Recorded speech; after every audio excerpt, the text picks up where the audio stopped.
Le premier étage, c'est tout ce qui va concerner les logs serveurs, et on va explorer assez rapidement, sans rentrer trop dans le détail technique, les trois types de bots IA qui existent, les principaux. On a trois types de bots AI. Le premier type, c'est tout ce qui va concerner la constitution des datasets d'entraînement. On parle de robots training, par exemple. Ça, c'est pour apporter finalement la connaissance au modèle des moteurs de recherche conversationnels. Pour l'instant, c'est ce qui représente la plus grande partie du trafic IA. Mais par contre, ça fait aucun trafic retour. Ça peut vous apporter des citations, mais ce n'est pas grâce à ce trafic-là que vous allez avoir des visites depuis les LLM. Le deuxième type de robots, c'est les robots qui sont déclenchés à la demande de l'utilisateur.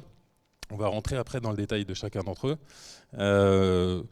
Lorsque l'utilisateur pose une question, l'IA va identifier qu'il y a un besoin d'informations fraîches ou plus précises, va aller chercher de l'information pour aller fetcher, récupérer le contenu d'une page. Et donc forcément, vous, en tant qu'éditeur, sur votre site, vous allez voir passer le robot en question.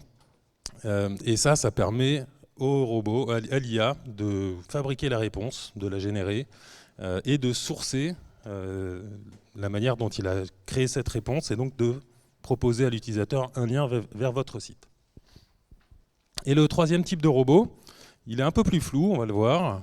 C'est le robot qui est chargé de fabriquer l'index propriétaire pour le modèle, qui va également parcourir le web de manière régulière, pas à la demande de l'utilisateur, pour fabriquer un index qui servira par exemple de cache ou juste de source de données supplémentaires pour un chat GPT par exemple. Voilà les principaux types de robots qu'on va rencontrer aujourd'hui avec les LLM.